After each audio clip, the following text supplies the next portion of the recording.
I'm a singer. I am not. You can feel it. My husband, my executive producer, is dancing. Oh, nice.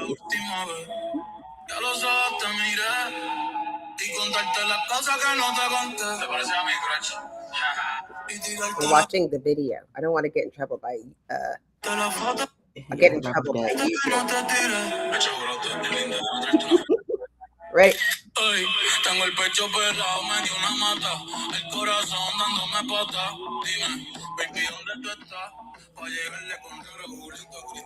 Hello, hello, hello.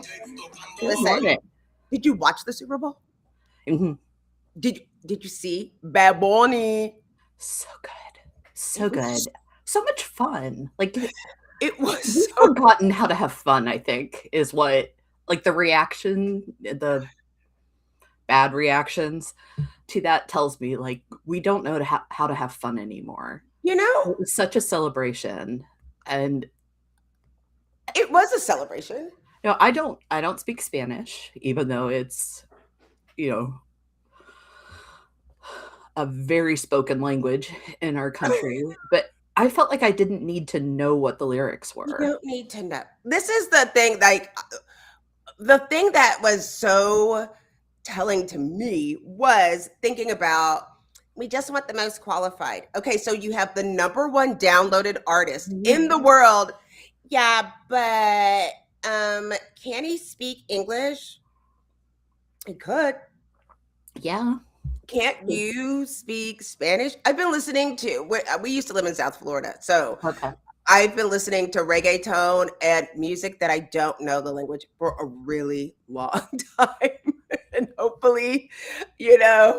I wish I wasn't like, there are times when I'm like, I don't know what I just said, but it sounded naughty, felt naughty.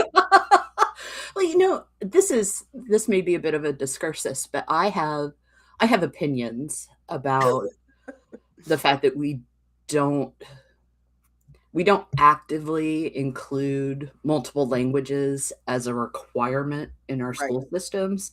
Like you may have, oh, you have to take a semester of, but I believe we're missing out. Not just in terms of like cultural understanding, but actual brain development. People that speak multiple languages think differently. That's right. And what a shame that we don't all get that.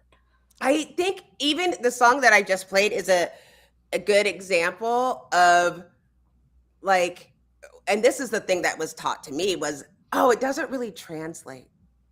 It doesn't really there's no word for that in English. Mhm. And not being able to communicate, right, Yeah. effectively, even being a native fluent English speaker, there are no words for that. I remember watching, because I watch the Hallmark Channel, as our millions of fans know. I watched the Hallmark Channel, and there was this movie, and she was like, "Oh, this whatever she was eating is so good. I love it." And the lady just started laughing, and she was like, "What's so funny?" She was like, "You Americans, you love your dog, you love your purse, you love your car, you Yeah. love the spaghetti." And she was like, "No, there's different words for love, and one is for your No. children, and one is for this." And so Yeah. the kind of love that you Mhm. have, but also, oh, you wanted somebody who looked like you that made you feel comfortable. Well, that's obviously thinking about inclusion this morning while I'm getting ready, since that's what we're talking about. And it occurred to me, and this is one of those, well, yeah, Kate, that's so obvious. Good for you for finally having words for it. That inclusion isn't about what's comfortable for me, right? Like, it's helping you feel like you belong on your terms. Now, you have to maintain boundaries and all the things, right? And you don't have to be a total chameleon to do that. But it's not about, I feel like you're included.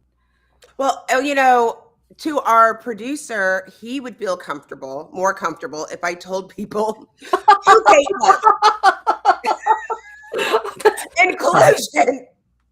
Yes. Kate, everyone. John is on a plane somewhere. I've stopped asking. And we have Kate Johnson, host of the Well Led podcast, joining us. Would you give everybody a little intro to Yeah, you I'd be happy to. Kate so Johnson, you can be included? whatever. We're talking. That's all I need, actually. I'm an introvert. I don't need to talk about me, just talk about the ideas. But yeah, I'm in Dayton, Ohio. I own a consultancy called 123 Limited. I specialize in talent and succession planning, but also helping individual leaders be effective. The goal is to be effective in your leadership. You start with yourself, and then you can start thinking about leading other people. And all of that happens, in theory, within an organizational ecosystem that's supporting people and making plans for them. I was looking at you on LinkedIn and I was like, are people still doing that? I mean, there are so many where it feels like there's just like rock, paper, scissors in leadership, Mhm. you That's know? exactly right. Like there's a dearth of preparation.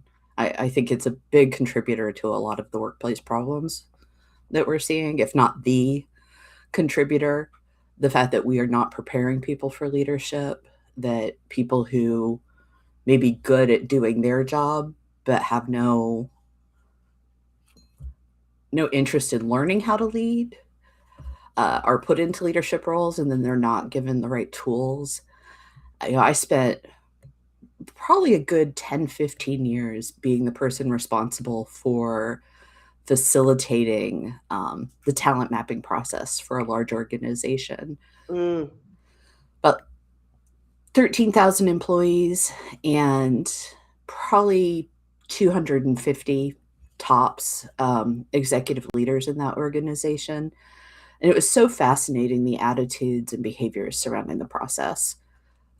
If I kind of like put on my anthropology hat and think about what I observed, what it tells you about humans, for starters, but also the modern workforce. And it's, I am convinced it was not unique to that company.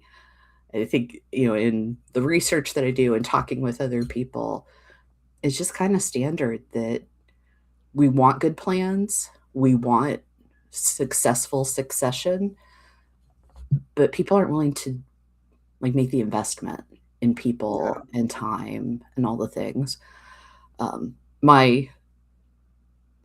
My dream, like my little, in my heart of hearts, goal, the mark I want to leave is giving people different ways to think about how we do succession planning. I think it's time to totally drop the 9 box. Yeah. That Yeah. is so outdated and has never really served No. anyone other than people already in positions of authority. Um, and I actually, this is maybe totally going off piece, but I have been doing a lot of contemplation around the way beehives function and what that can teach us about growth and development. Say more. Oh, I'm one. Bees are just amazing, right? They're so industrious. They're so purpose made. Um, they are such a silent part of like our food system, and just the fact that we live, it's in part because bees are out there doing this work, and they give us honey and they give us beeswax, um, which used to be called light because it could be made for candles. This is like medieval times. But still, And yeah, so just they're fascinating just to observe and to look at what they contribute in the world. But then when you start really studying how the hive functions and what's going on in there, it really is a model for how we can be running leadership development or just development as a whole. One of the things that I found recently is a note. So the average, I'm talking honeybees here, but the average honeybee lives about 40 days. Right? And that's from egg to death. When they're in development, so they're in the cell, the nursery cell, They're fed by other bees, um, all the things, right? The cell is open, but when it's time for them to go through that larval stage and become a bee, they cap the cell so that they have this transformation in private, if you will. But again, 40 days, the time that's spent in that cap cell is typically a week. So if you think about a lifespan that's 40 days, a full week devoted to that growth and development, that transformation that happens, that's a significant investment, Right. right? And it's not a rushed process, it's not begrudged, it is essential to the life and health of the colony that that next generation has the time to grow. And then once they hatch from the cell, there is this beautifully logical progression of the role they play. And this is the worker bee, the females, right? Which is a whole other conversation we could Right. have. Right. Yeah, but they, if I remember the sequence correctly, and I apologize to anyone who knows better than I if I have this wrong, but they start basically like cleaning up, and then they have roles that they play in the nursery. So they become the sisters who are caring for the next generation. Then they start moving to other roles with more um, kind of like structural responsibility, if you will, like guarding the entrance to the hive. Then they begin going out and foraging close to the hive. And eventually they graduate to being essentially field workers, where they're out collecting pollen and other food sources at a farther distance. So, you can see that there's do what's close to you, where you started. That's where you're going to start your work. Then we're going to start giving you more responsibility, and eventually you're going to be able to perform independently. If we think about worker growth and development along those same lines, you are preparing people to lead from every position, I whether they take a never formal thought role about or they stay in place. I worked for a little over 20 years in acute care health settings, hospitals, physician offices, both you know primary care and specialty. So that's a lot of my mental models are associated with how healthcare functions, how hospitals work. And nursing has this wonderful concept of the bedside leader, um, that they ingrain for their people in that profession, that you are a leader in your care of the patient. And it makes it very easy then to think about how leadership extends from the bedside, the point of the work, the core work, all the way up into the boardroom and the C suite. And I think if we can kind of combine, braid together the worker bee model and, the way queens are developed, that is a deliberate process where they are fed special food in order to be ready to serve as a queen. I didn't know that. Mhm. Yeah, I love what Jeremy just put. This is what we do when AI arrives. Just gather food and go home. I know, I right? mean, maybe Yeah. maybe a little more than that.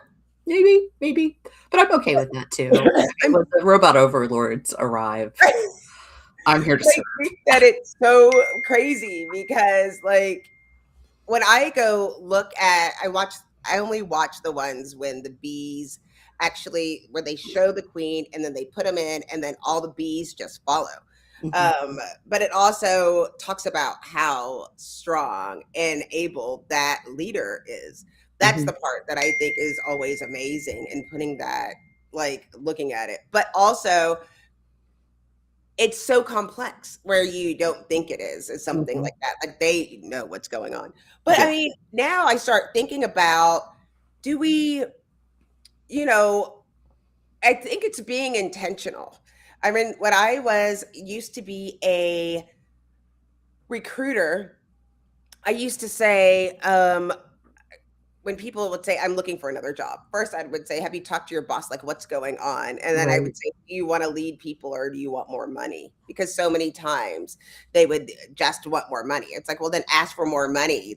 Mhm. Well, I don't know if I deserve whatever. It's like, no, like they don't want you to leave. If they have more money, they give it. If they don't, they'll tell you. Um, you would hope. But like you have to be, that's why it's like, is there succession planning? And again, even looking at like the rules and what you put forth of what skills, you have to be more than good at your job. I mean, I think some of the challenges like you were talking about is just not giving feedback Oh my gosh. at all. Yeah, I'm currently collaborating with a woman who's out in the Bay Area, who's another people like we are. Um, Kim Rohrer, it's her name. She owns a company called Patchwork Portfolio and does a lot of cultural communication work. But we're co-writing the ultimate guide to feedback that doesn't suck. So I have opinions, lots of Right. opinions about feedback. That, for one thing, we overcomplicate which is human nature. Um, but our fear of giving feedback, the amygdala response that happens on both sides of the equation, has made it so much more difficult than it has to be. Well, When go what do ahead, you think sorry. the biggest thing, no, like what do you think the biggest challenge is, like on what people So I do. actually, well, let me back up. Okay. First of all, when we're talking succession planning, like we're there's some assumptions that we have to make there, Mhm. right? Like that you like your job, that you getting the tools that you need, that we're meeting your base, like at the very minimum, your basic health, you're Mhm. getting the right health care, you have the Yeah. right benefits, that we see you as a whole person. Yeah. Well, Jackie, you're assuming that the conversation around succession planning starts focused on the individuals Oh, in that well, model. that maybe because yeah, Right? sorry, I serve No. in a people function, not a business function. Yeah. Yeah. Well, and that's one of the problems. And this is something I've been thinking about personally because I'm kind of restructuring how I do my business because of this tension that exists. I experience personally, and I've observed it too, of how do you balance a person's need with a company's need, right? Like, if I want the business to be successful, even if it's just I want it to succeed so I can get my paycheck, even if I don't like deeply connect with the mission or purpose, that's fine. But that's one of the reasons to want the company to succeed. So you can't put your needs first. And yet, What? and yet, Well, we you are have to gonna care be for yourself. in trouble. Like, Yeah.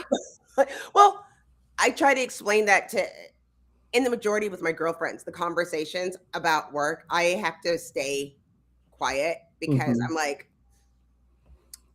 like, oh, like I don't like my boss and they don't look, it's like, grow up. Welcome to the real world. Like HR, they told me not to speak to HR because all they care about is the company. It's like, no, they care Mhm. about like, we have a fiduciary responsibility to the 1,300 people, like Right, 13,000, 250,000 people that depend on us to pay their right. bills, later go into taxes, which later goes into roads. And so, love Yeah, you, but also need to make sure that we all don't lose credibility, money, in mhm, the company, right. because how many times, like, I don't know, I'm dating myself, but you go back to like the WorldComs and Mhm, the Enrons when it was like, no, if you get this wrong, like you lose credibility for everyone. Their stock is right. nothing. The 401k plan is dead.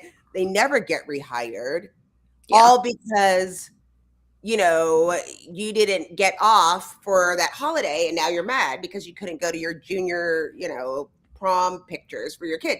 Like, yeah, it's not that we don't care, it's that we yeah. and going and where it broke was, in my humble opinion, is when we started trying to be a family instead of trying to be a Oh, business. sweet mercy. Jackie, where have you been all my life? Oh, Because right here. yeah, you are not a family. I have a family, right? That's right.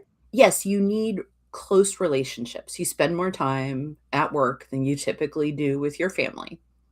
So relationships should develop. They should be healthy with boundaries, all the things. But if that's filling in for family for you, go fix some stuff. Yeah. Which is, I Yeah. can say, it's a privilege to be able to say, "Oh, I have a family. I have a loving family, healthy relationships there." That's a privilege. And you're not going to get that sort of care at work. Right. And if you're looking for that, you are only ever going to be frustrated. Well, you should talk to your therapist. I mean, there's something Yeah. else going on, Yeah. right? Like, Yeah. I And think, it's, again, there's research that shows, I mean, the whole Gallup, do you have a best friend at work? You having friendships at work matters. You mentioned before, like, is the base stuff taken care of? Belonging is part of our need, and friendships are an indicator of belonging. So, of course, we want people to be in an environment where they can have those bonds, but that can't supersede what's happening in the business. And the business can't supersede the needs that the people have. Like there has to be this balance.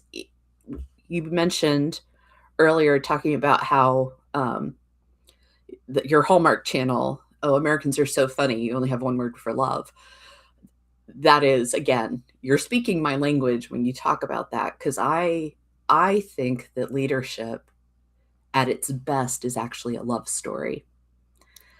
Not obviously not romantic, but not even platonic. It's, I want the best for you. right. And I think love is the fulcrum that balances what the company needs and what people need. And if we can infuse leadership with more of the mindsets and behaviors that demonstrate love for myself, for my people, for the work that we do, a lot of the other stuff just falls away, right? Right. The, hey, I know my boss cares for me, if that's a word you're more comfortable with. My boss loves me. So the fact that they denied me Thursday off isn't because they're out to get me. It's because this is what's best for the work that we're doing. And because I get that love and care from my leader, there's trust, there's respect, all the things that fall. But if you feel like it's an us against them, one, that's not love. And two, you're always going to be in opposition with each other. And when we're in opposition, we want to protect ourselves. Right. I So we mean, get defensive and argumentative and all the things. I what is interesting is I'm thinking back. I've only had one person. I never managed huge teams, but I've only Mhm. had one person ever quit before. Okay. And they felt like, so they felt bad, and it was like, no, like it's a. I've had lots of people promoted internally. Like I loved watching that and helping them do that. Um, but always encourage people, like, this is where we're going to go, this is what we need to do as an organization. And that's why I also think it's so important that, please, leaders, regardless of what you're leading, when you get your monthly, quarterly, whatever business plan, when you're looking at the numbers, please teach your employees what they mean. You can teach them how to go off into the world and Mhm. be great leaders, because you pivot based on the numbers when we have sometimes shared trauma and sometimes shared goals and values. But it makes everything else easier Mhm. when you are working from, this is the numbers. Let's talk about our part. What can we do to affect this number? Mhm. For talent acquisition, it was always hire faster, make sure we understand the gaps, Yep. talk to more people on the team so we know the persona of who we're going to hire, even though we're not in a direct selling role, we can hire the best people that we can Mhm. find. Exactly. And so when you come from that place, it makes your job so much easier. I mean, one of the things that I like to do, and just from the nature of your work, I feel like you probably have an opinion about this too, is building systems that Mhm. help drive success regardless of the role and person involved. Like Mhm. they're like, this is the system, this is the program, these are the steps in order to get, like, this is the recipe. And Yeah. like, I'm sorry if everybody who from Robert Half just cringed because we used to say, did you follow the recipe? That Robert Half follow the recipe. There's a But reason that recipes work, though. yeah, it was a recipe, delicious. But it really went into how I even talk about things now. I remember early in my career, I would be like, Dad, my boss is so stupid. I would be like, he's wrong. He's wrong. And my dad said, the best way to show your boss he's wrong, it's like, what? And he was like, do it exactly the way your boss told you to do. Mhm. And then write him a list at the end and say, these are the steps that I think we could have taken on this process. Don't just tell him he's stupid. Tell No. him, having a meeting at 5 a.m. that's required is stupid, or having this. And what was funny, it was like the next 6 months, and I was like, oh, he's really not stupid. Like, Yeah. Oh, he actually does know what needs to yeah, be he done. knew what he was doing, and we just had a difference of opinion. That Yeah. doesn't always mean Right? stupid. Yeah. Yeah. You know, so I'm very fortunate in the bosses I had when I first entered the workforce. I started in retail management. I worked at a Barnes and Noble right out of undergrad. I still love Barnes and Nobles, by the way.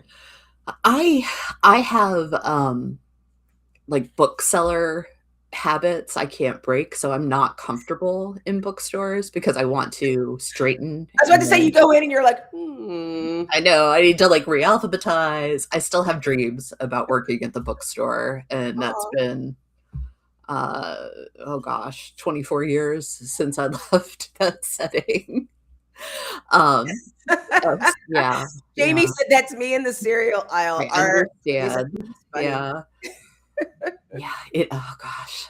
For a long time, I could remember, like, my employee code, the code to get into receiving.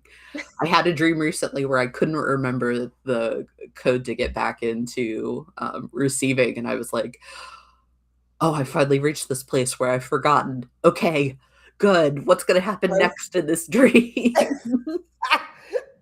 But, at any rate, the gentleman that I worked for in that first time in the first time I was a leader, he had been a grocery store manager.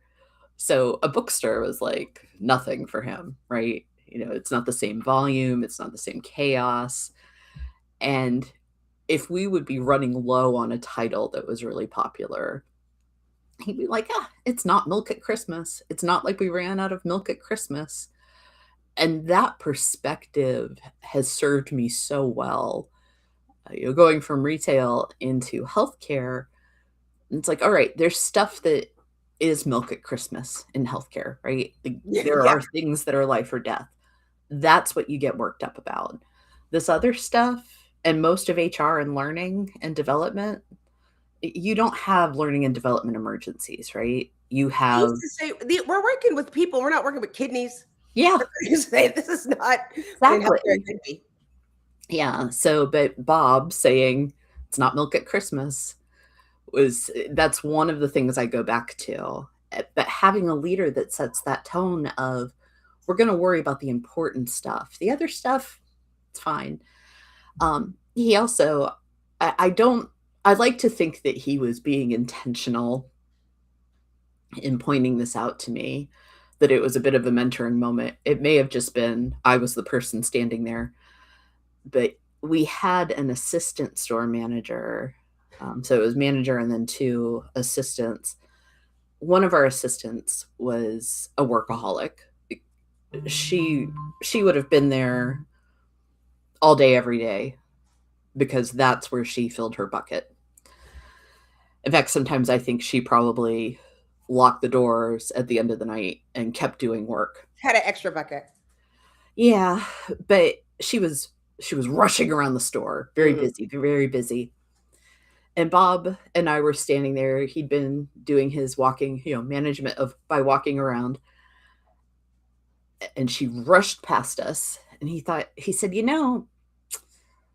you've got 8 hours to get your work done.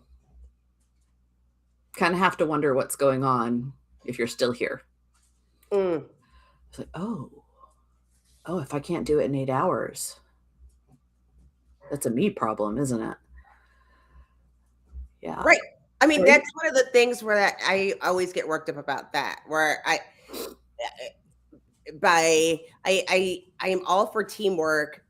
However, by working more than 8 hours and not going to my boss or leadership or talking about what's going on, they don't know that I'm not getting what I'm Yeah. needing. So that all the numbers are wrong. Headcount is wrong. The tools we need to get the Mhm. job is wrong. And that's when you have like Bob leaves and nobody knows how to run the fax machine because Bob was the one who did it. And no one knows how to work the copy machine because Bob did it.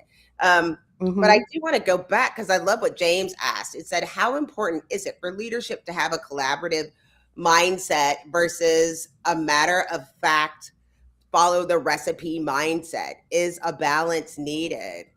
I It mean, You need both, right? Like some things are going to be, we can co-create this. We can take our time and work it out together. And some things are going to be, this is the way we need to do it.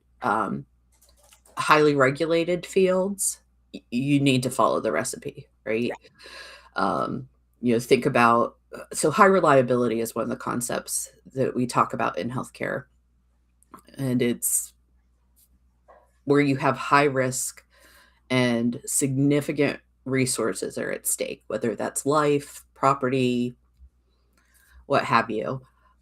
Airlines are known for it. Healthcare is known for needing high reliability.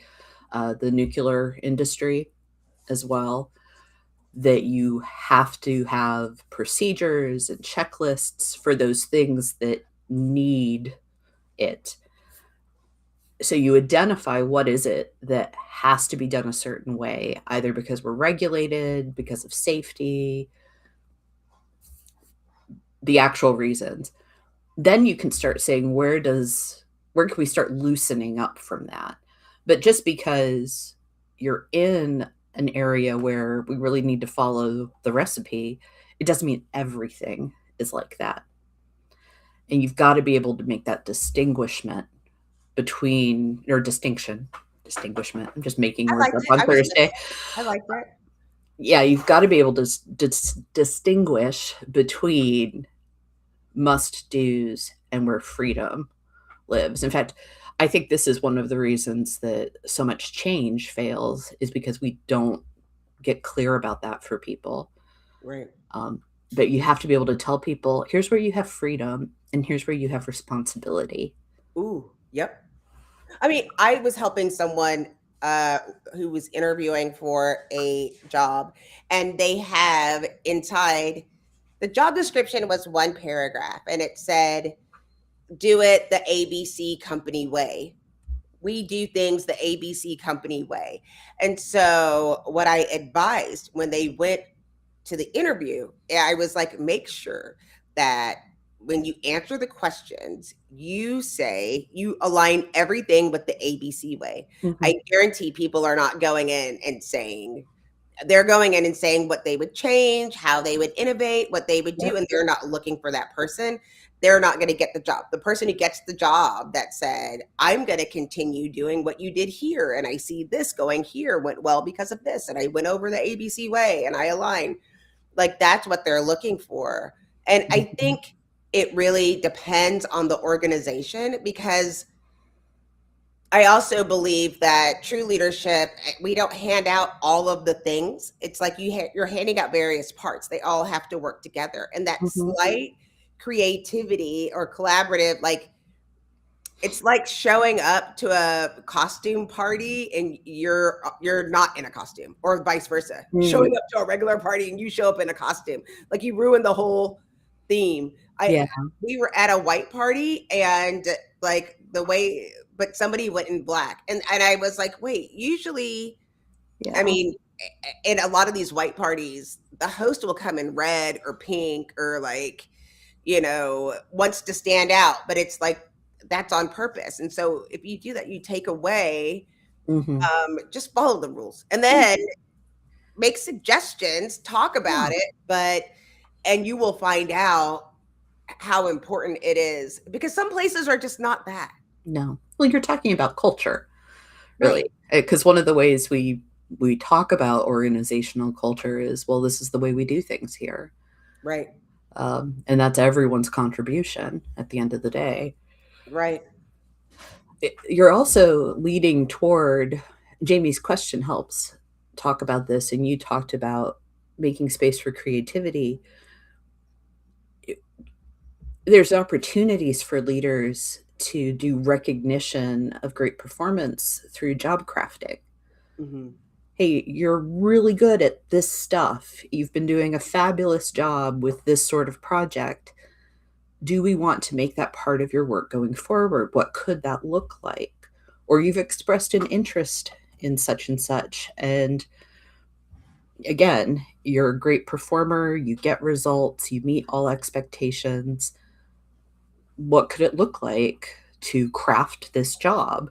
Something, if I may toot my own horn here, something I am really proud of in my career is that for the last 15 years with when I was in-house, I wrote my own job descriptions. I had the opportunity to say, this is the work that I get to do. And that is a big engager and a huge retention piece because I wrote the job description. I'm here for this. Right. And being able to do that with your people where it's allowable because it doesn't require the recipe. It just, one, that's inclusion. It's saying, here are your strengths. We celebrate them, we acknowledge them, we talk about the value you bring. But it's also this method to do co-creation with individuals, and you're just going to get better performance.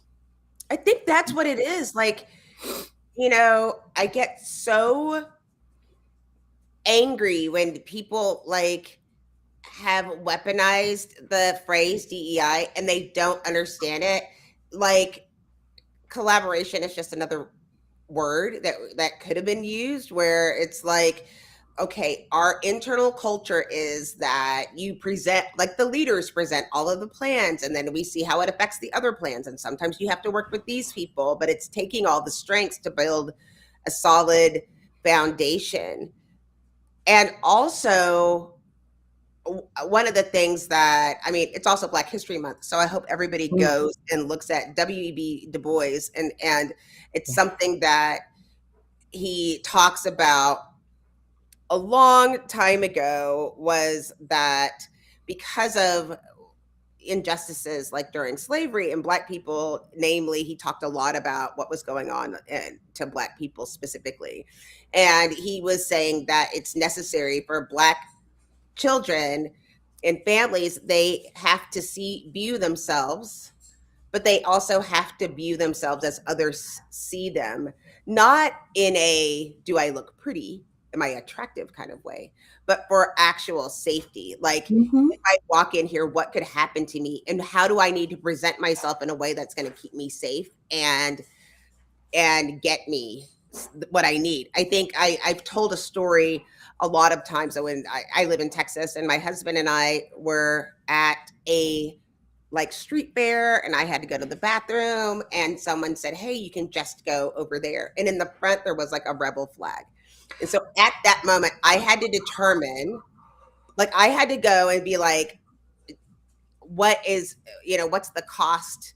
I went over to like a donut shop that was locked and I banged on the door and I was like, I have to go to the bathroom and I'm too afraid to go over there. And they were like, oh yeah, don't go over there. Like they opened and locked the door and allowed me to come in and use the restroom. They had to assess the risk as well. I'm just going to Mm-hmm. let this person come into our donut shop that I don't know, who's banging on our door. Like these are things that people don't think about. And so like if I don't feel safe, I'm wasting a lot of energy Mm-hmm. trying to figure out not just the work, but also how you're going to perceive the work and how it's going to affect me in my career. That's every Yeah. single decision if I don't feel safe. Yeah. And so that's why it is building in systems. And so it doesn't matter if you take the letters off of a title, you either have embedded this type of culture into the organization or you haven't. Hmm. Well, I'm reminded the weaponizing of DEI is, it's a chilling way to talk about it, but it is right. It gets bandied around either as a way to dismiss things that need addressed, like, oh, well, that's just woke nonsense. No, it's not. We can see that, one, generational trauma is a real thing. Um, talking about having to constantly pay attention, not to just what's my experience, but how am I presenting? Because if people feel threatened by me just because of how I was born, something I had no control over, that level of like attention and being on wears on people. And the stress associated with that is going to inhibit other functioning. So we have to change it so that underrepresented people are safe and that they feel like you are seen for who you are. Because yes, I see color, but I don't make assumptions on it, right? I always say when people say I don't see color, I'm like, I'm black, by the way. Like Yeah, I should, they're like, I needed to tell you. Oh, you saw that. Oh, okay. I yeah, didn't know if you saw that. Oh, yeah. Of course you are. Like, and it's not who you are. It's right. one of the aspects of who you are. Yeah. Um. Anyway, we could probably have That's a a, whole other that's a, conversation but that about was that. like the whole part. Like, what was even going back to the very beginning of what we talked about, the job that I do, especially consultatively, is to go into organizations and build systems, like I said, that are going to help their hiring to Mhm. find the right people and be more efficient. And so many people hire, you can tell the company culture, um usually meeting with everybody, and I always say, this is what it says on your website, this is what it says in the culture, and so I want everybody to, close your eyes if you feel comfortable, but I want you to think about everybody who works at the organization. And now don't tell anybody or write it down. I want to think about the people that you hate at the organization. Let's think about the people that you don't like at the organization. Yeah. And could you fire them? If you stood up and said their name right now, who in this room would jump on you for saying their name? And who also would you think the CEO would put as employee of the month? And who would you put as the employee of the month? And then I'm like, okay, now you understand your company's culture. Like, Yeah. so now we can start talking about moving forward into the systems that we're building it for that system. And people were like, and I always say in those rooms, the head of sales is always an asshole, by the way. We're not going to fix that. That's like a whole different game. He's always an asshole. She's Yes. always an asshole. That's every company, and we need them, right? They're Yes. also very brave. They're willing to take one for the Mhm. team every single day. So we let them be the asshole. And so we have to be able to take care of them at all costs. Yeah. Just understand. So, um, because I don't think we allow people to be their true selves and understand how they interconnect. And as a result, we're putting on masks. And that's another reason why it is important to at least have a recipe, because you'll get confused as to what's Mhm. expected and what the outcome is going to be. Yeah. Yeah. Like I Exactly. I do bake, and I make bagels, and I've been working on it very diligently for a Yeah. very long time. And I've studied bagels and I've researched bagels. Like I'm a freak about it. Uh-huh. And I showed somebody all the pictures of all my failed bagels. Maybe I'll write an article about it. Because That I could was be like, a fun little coffee table book. oh, Bad bagel. it is. They're so bad. And I said I want to have a bar that's called like Booze and Bagels, and everything is just on a bagel. Um, but bourbon and bagels. But what was so interesting in studying and learning about these bagels is that you get to a point where you take a bite and you're like, not enough salt, and you take another one and you're like, that's too much water, and you take another one, you're like, that one has diastatic malt and this one has like malt syrup. And then Yeah. the impact in America, what they call them is some people eat lenders bagels, and we call those like a roll with a hole. Like it's not made Okay. in the traditional sense of what a bagel is supposed to taste like, but Yeah. that's what people think bagels are.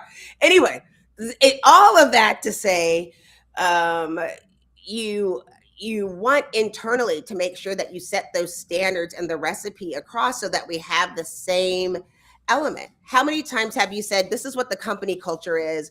Oh, well, let me tell you about the culture in IT. Mm-hmm. We don't follow any of those, Yeah. values, or our mission is something different, Yeah. right? He Yeah. said, JB said, a roll with a hole. I'm dying over here. That's my new favorite.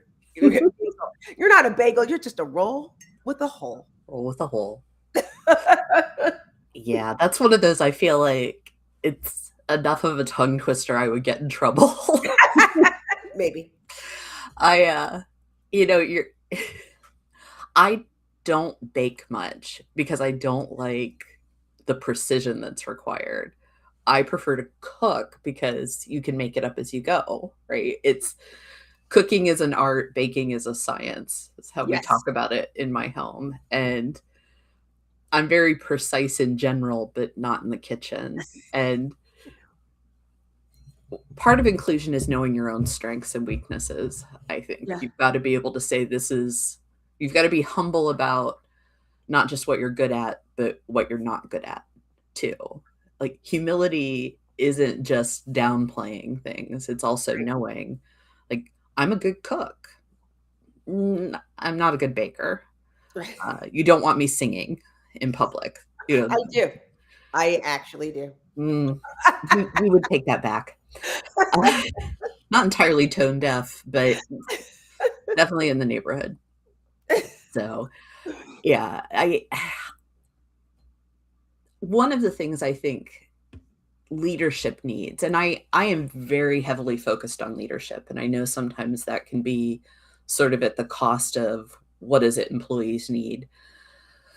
It's why I wanted to get out of human resources. I Mm. recognized that, oh wait, I constantly side with leadership in this. Like that's the perspective I'm taking when it needs to be balanced. Uh, that's not good for an HR person. Go find something else Or to do, Kate.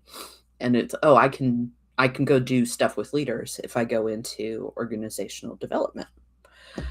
But so I think a lot about what leadership looks like, well led.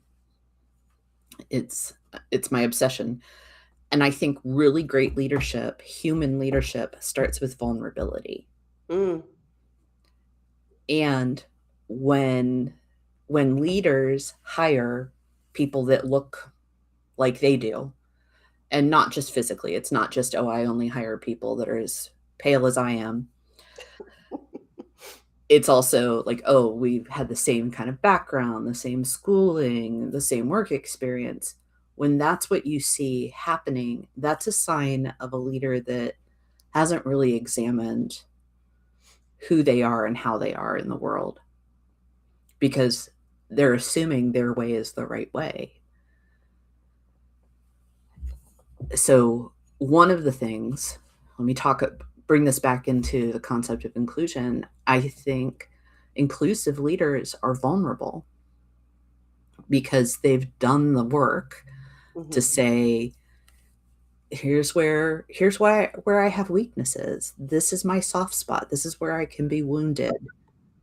And if we're going to have a team that functions at its best, I have to account for what I'm not great at. Oof. That is, I mean, I fully agree with you, and that's the people that you should hire, should be able, Mhm. like, uh one of the things for me, especially having ADHD, like, it was really important for me to record all meetings and make sure Mm. that it would go through, and I would send emails. I can't tell you how many times that people were offended that I would send an email giving a recap of the meeting. And I was like, you're so vain. You thought this song was about you. Like, I just wrote it down. I thought I would share. Like, it had nothing to do with you. Like, P.S. I'm keeping the notes, even if I don't email you. Yes. Um, and and didn't, you know, didn't want to pay attention to what else could be going on in the room. Like, I wanted to make sure I wrote it down. I wanted to hold myself accountable. I wanted to put those things out there.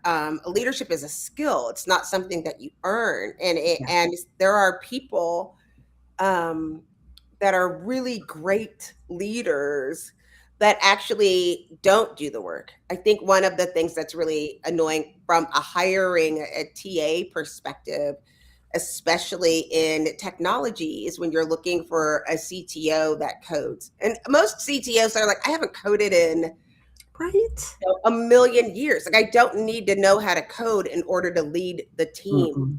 able. Like, there's other things, like leadership is a skill. And I think we can see the epidemic of poor leadership in that so many organizations now are talking about performance management, how to give a review, how to give a one-on-one, how to give specific feedback. If you are afraid to give feedback, my friend, you are not a leader, period. Mm-mm. Because that's like the first thing that you have to do, if Yeah. nothing else. Yeah. When I was meeting with William to join the Work Defined network, we got to talking about this whole idea of people are natural born leaders. I think that is nonsense. Yeah. Leadership is not an innate trait that people come into the world with. Leadership is learned, earned as well, to your point. Um, I have a soapbox that I will now drag out about the great man theory. This idea that occasionally, into the world is born a great man who will lead like no other. No, absolute nonsense. Absolute nonsense. And frankly, it's intended to position people in power to keep them in power. Great Yeah. man tells you, oh, old white man, Right. not a great woman, Right. not a great, Puerto Rican. Right. No, it's saying only men who look like I do can be leaders and we have a birthright. Whereas, no, you have to work to lead. Well, you know what's And funny? Go ahead. Sorry. oh, well, I for a while I was the HR person for a lot of corporate services in this company, and like I had finance, and for a while I had this. I was never going to get support for it, but I had this theory that we could trial having like a people leader and a functional supervisor, Hmm. that you didn't need to necessarily be an accountant to manage accountants. Right. The people side of it could just be handled by somebody who knew how to manage folks. Right. And then you would have an expert in the field who would kind of check the work. And it's the CTO who codes. You don't have to code to be a chief tech officer. No. Why? Like that's not what the work is. I feel like my oldest started working at a very fancy steakhouse in Grand Central Station, and listening to them, how a restaurant works. All of us have gone out to eat, but there's a reason why there's a hostess or a host up front Mm-hmm. dealing with the things that are happening and going on. They set the pulse for the full evening on where people sit, on Yeah. what time that they get sat, all of these things. And they're so undervalued. But it takes true leadership, especially when you have to look somebody straight in the face and say, "We've canceled your reservation," or "It's going to be 2 hours before you get sat," or "We're closed for a personal party. Sorry that you're here with your whole family, and I know it's like your daughter's graduation, but no." Like Yeah. all of these things, like I feel like they're so brave. But then we also see the reason that it's important to have strong leaders is evidenced right now just from like the Epstein files. And when you're looking at how many non-leaders and how many followers Mm-hmm. that fell into that, right? Like you see how many people have lied and didn't have integrity that you trusted to lead like millions, if not billions of dollars. And again, a fiduciary responsibility. You see where their loyalty is and what's truly important to them. And they weren't vetted for their like leadership Yeah. skills. They were vetted for, for um, being a bro. Bro That's what they're saying. I don't know connections. any oligarchs. I know broligarchs. And I was like, in America, we have broligarchs. And I'm gonna we have nightmares about that now. broligarch. I can feel it. Red pills. They're all fully red pills. I was gonna say earlier too. I do think like a lot of at least Black women that I know, while leadership isn't something you're born into, I do think that you are passed down this generational trauma that isn't give you the skills for leadership, but helps you identify bad leaders and gives you a different way of moving for your own safety. Hmm. I just remember like going way back when I was a kid, and then we'll get to what James is saying. Um, when we moved to Texas from New York when I was 9 years old, and uh, somebody like a little kid called me the N word. I had never heard of it. I'd never heard it before. Um, it wasn't like my parents sat me down and said, "Okay, so let me tell you what people are going to call you in the fourth grade." Like I never heard the word. I didn't know what it meant. I knew it hurt my feelings, and somebody was making fun of me. And so my mom like took me aside and gave me a hug, and then like started history from like I lost my like wounded knee, like all the way back, like historic, like went back, like Yeah. to like the very beginning of time. It was like hours and hours and hours, and she felt so sad and such hurt. And then my dad pulled me aside and was like, "Don't ever let anyone call you that ever again." And I was like shy. I was a kid from New York. My full name was Jacqueline, and people thought I was a boy because I had a Q in my name because we were in fourth grade. Yes. And so, and I had really short hair. I was the only Black kid in all the grades from kindergarten all the way up. And I was like, really, really still shy. I am closet introvert and so sad. But the next day, when somebody said that, like I knew I had to act in a different way. Like I was like, I ended up like yelling at the kid, turning them in, having a big thing. Like, but I would have never done that. But I understood what the assignment was and carried it through where I knew that people were not going to like me because of some of those things. And so I knew I had to hold myself. I had to do things scared. Hmm. Not everybody is told they have to do things scared. That being said, like I'm looking at what James said about, looking at receiving cold outreach related to HR or leadership solutions. It says even when the topics are highly relevant, it seems like many leaders are pretty closed off to do initial conversations. And he said that's a personal one for me. I think my joke is always that I don't think people get into HR because they like people. Um, and so I think that uh, people, I think when you get cold outreach, like you don't even know what I'm dealing with right now. Like, so I think it's when you have a blanketed approach about, Yeah. I love it on LinkedIn when people are like, I'm sure you're going through. I'm always like, you don't know me. You have Mhm. no idea who I am. I think I'm going to start responding to all those, going, oh yeah, yeah, right, same. You're so smart. And let's just see what the next thing is, and then I'll just post them here on a weekly basis because I get about 200 a week of Yeah. people saying, "Hi, Jackye. I'm sure things are so hard right now because it's February and February's hard." And I'm like, "Oh yeah, February is so hard. so hard." You What do know, you think it always, about? What is your perspective on cold receiving outreach or HR leadership solutions?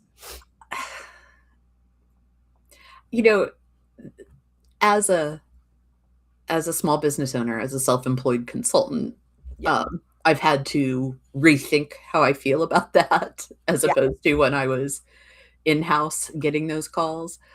Um, I, they're not the way, right? This is not the way, because really doing the work with an organization, doing the work that's going to positively impact how people lead, the experience employees have at work, it has to be in relationship. And cold outreach is like being hit on at the bar. Mm, Like, I didn't ask for right. this. Yeah. Yeah. And when my husband and I were first dating, we were long distance. He hadn't moved back to Ohio yet. And I called him one day after I took myself out to dinner at a local brew pub. And this guy had come up to me and tried to kiss me. Yeah. What? I know. It was horrible. Um, he wasn't even good looking, right? Like, what an insult. So, but I was telling my husband about this, my then boyfriend about this. He's like, well, you should have yelled at him. I was like, that's not how I felt in the moment. You needed to call attention to what was going on. It's like, no, I don't know that that's the right response for me. And I think that's how I feel about cold calls. It's like you're coming up into a bar and trying to kiss me, and I don't know how to Right, respond to right, it, because I don't know who you are. Maybe you are the person I want to kiss, but this isn't how we're gonna start this interaction, dude. This could get me going down a whole different path about how sales and marketing um, are way too male, because I think women are we need a different way to go about sales, because it just feels too much like we're trying to conquer and win, and yeah. that's not how. I don't want to be too generalizing, but I feel like that's not how most women are wired to go into that space. Well, I think you should be able. Well, we'll have to have that when you come back because apparently John goes lots of places without me, and it is the fastest hour in Yeah, Hollywood. That's what we like to call it. I can't believe it's already 10:04. I know. We need to be timely and Jamie and we have to say to Jamie, our producer, the next time Kate's on, we have to talk about. We're going to talk about women in sales mm, from a Jackye and Kate perspective. So yeah. I'm so happy that you were here. Thanks for filling in last minute. I really appreciate it. Thank you, James and Jeremy. We usually only like people with J names, but Kate, we make exceptions for Kate and Kate Last name is Johnson, Johnson, so it still counts. It still. right? I appreciate you so much. It was really enlightening. I enjoyed our Yeah. conversation. This is such a treat. Thank you so much. Yes, thank you so much. And everybody, make sure that you scan so we can get all of the information, all the times that we're going to be there. And we appreciate you so much. So here's cheers to you. And we'll see you next week. Clink, clink. Bye.